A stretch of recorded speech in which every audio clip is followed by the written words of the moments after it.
Today's topic is, could you be healing in the environment which is toxic? So this is not just the living environment, there are lots of angles to it. But majorly we are going to discuss about chemicals in the air, chemicals in your water, chemicals in your surroundings. So if you're using air fresheners and if you're using other kinds of chemicals around you, will you be able to heal? Or is it going to be similarly toxic as it was before? So let me bring some light to the topic that how and why is the healing environment so crucial for your body to be healthy and to sustain that healthiness. Let's say you have gone to a very nice wellness retreat and you got you really cleansed yourself and you got really healthy.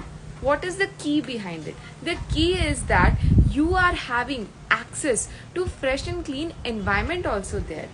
And obviously there are foods and there are healing tools and healing techniques and lots of other natural treatments that can happen to your body. But what happens when you come back home? So one of the major things that happens when you come back home is the environment. So yes, definitely you have to take care, you have to notice what's the environment around you. Giving you measures, it could be chemicals in the air. So nowadays all of us are majorly using air conditioners, and which is obviously practical looking at the climate change and looking at the exhausting environment. But what are we doing to counter effect that part? The most important thing we can do is use indoor plants, having access to fresh air. Cleaning, hygiene is one of the major factors. The amount of molds, tiny dust particles in the surroundings around you, it could be in your pillow, it could be in your bed, it could be in your curtains. So cleaning them nicely occasionally, maybe vacuuming all of it, all the molds out of your indoor system will really help.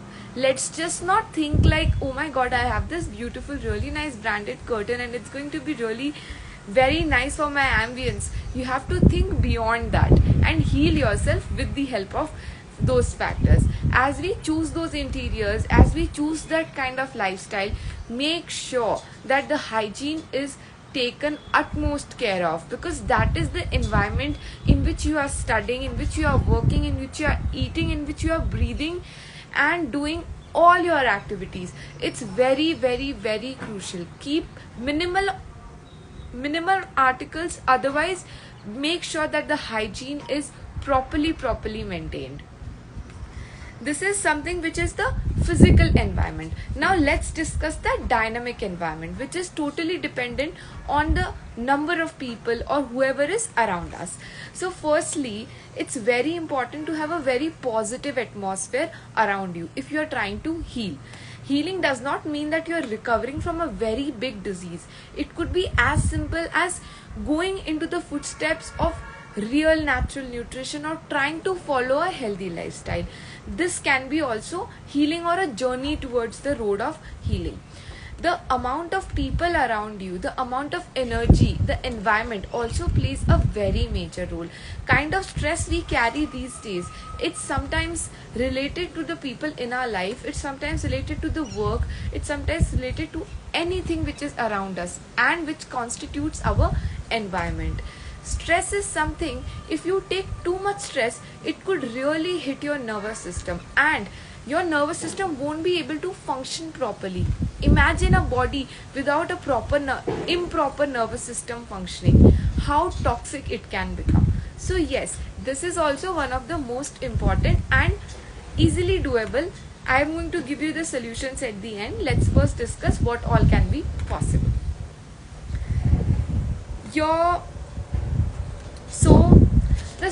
What we have to really do is we have to step out of all these toxic environment issues. I have 3 pointers for you.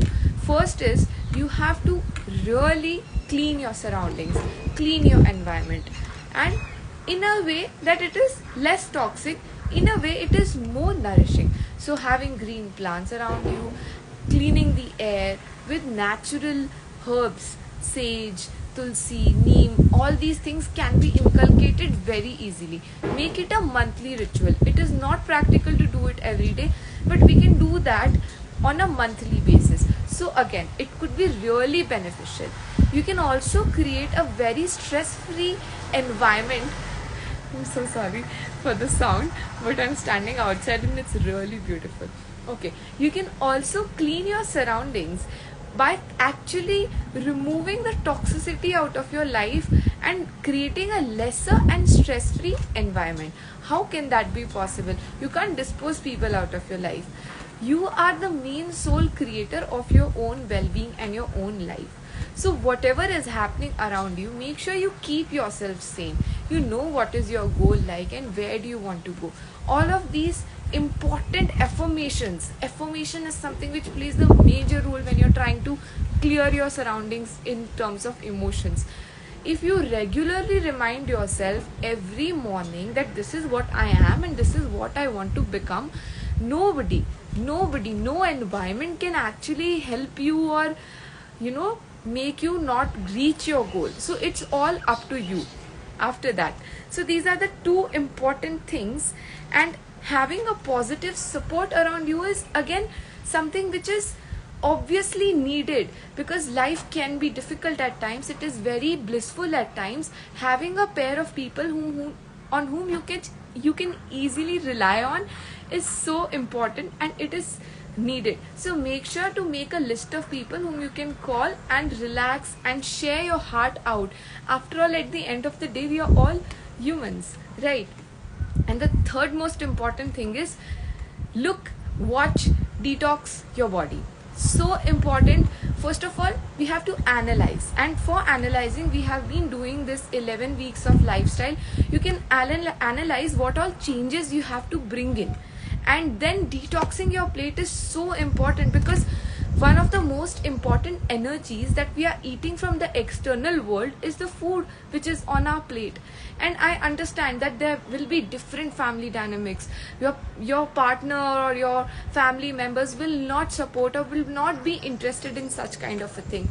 For you to begin, the first thing which matters is you should be interested. If you are interested, then you can actually start making and creating those dishes on a weekly basis. Whenever you get time, start involving your family so that the journey becomes easier, and when done in a group or when done with friends, it becomes more exciting and interesting.